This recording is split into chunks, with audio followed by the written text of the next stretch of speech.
मित्रांनो, आजच्या व्हिडिओचं नाव आहे तुम्ही ओरडल्यामुळे जग बदलणार नाही.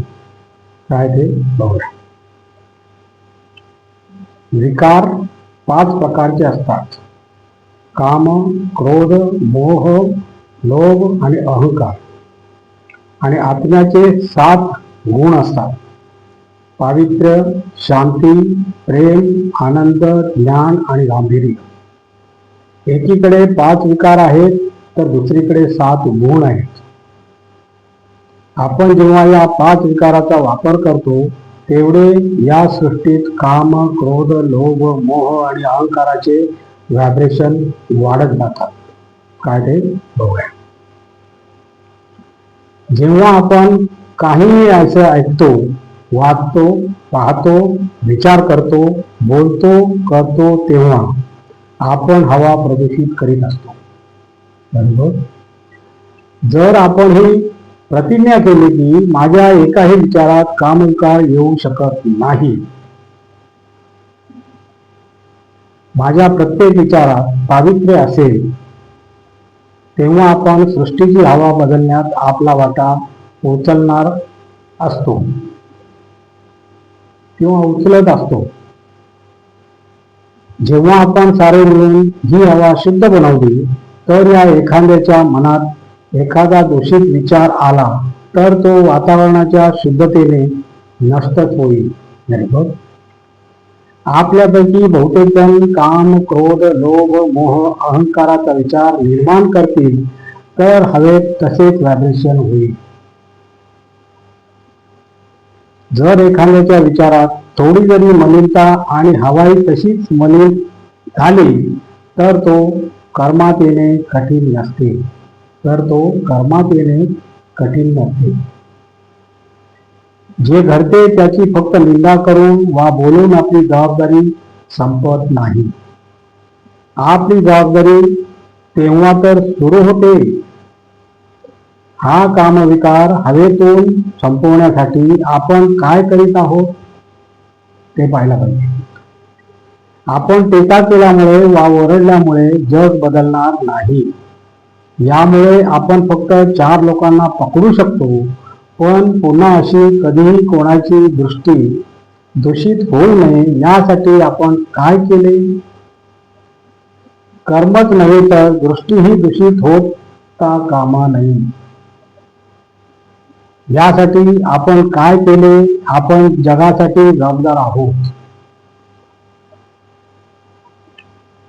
हे जर आपल्यापासून बनत आहे तर आपल्याला या सृष्टीतून कामविकाराची सारी कर्मे संपवावी असे वाटत असेल तर आपल्याला मनातून हा विकार संपवायला हवा.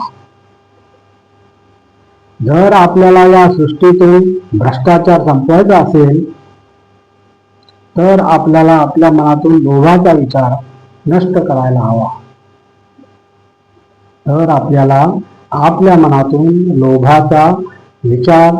करायला हवा.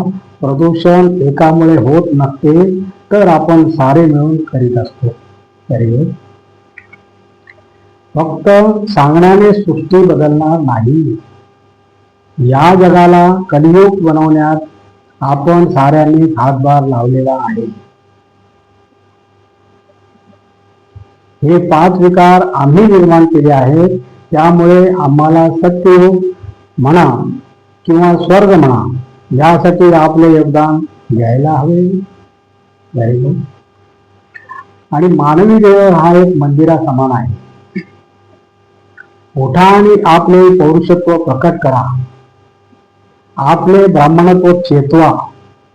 प्रभू भावनेने नव्हे तर अंधश्रद्धा आणि पूर्व पश्चिमेच्या प्रपंचाच्या आधारे उत्पन्न होणाऱ्या विकृत घातक अहंभावाने नव्हे तर सेवकाच्या भावनेने इतरांना उठवून धन, विद्या व ज्ञान प्राप्त करण्यास समाजाच्या अंतर्गत प्रत्येक व्यक्तीला समान सुविधा व्हायला हवी.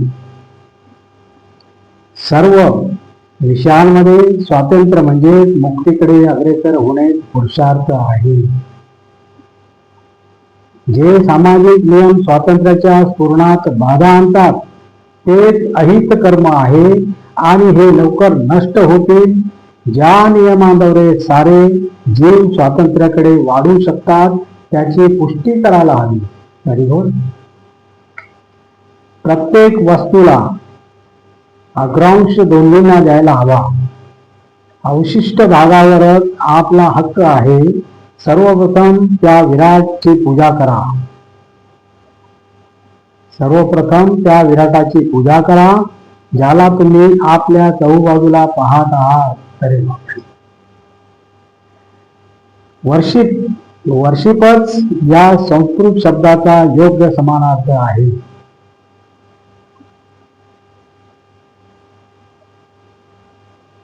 इंग्रजीच्या इतर कोणत्याही शब्दाने काम चालणार नाही. हे जे माणूस आणि प्राणी आपण आजूबाजूला आणि मागे पुढे पाहत आहोत तेच आपला ईश्वर आहेत. यामध्ये सर्वात पूज्य आहेत आपले देशवासी. यामध्ये सर्वात पूज्य आहेत आपले देशवासी. आपले सारे ध्यान याच एका ईश्वरावर लावा. आपला देशच आपली जागृत देवता आहे. सर्वत्र तिची साथ आहे. आणि अशा प्रकारे मित्रांनो आता आपला व्हिडिओ संपलेला आहे. आणि तुम्हाला जर माझा व्हिडिओ आवडला तर लाईक करा, शेअर करा, सबस्क्राईब करा आणि कमेंट जरूर करा. नमस्कार. जय हिंद.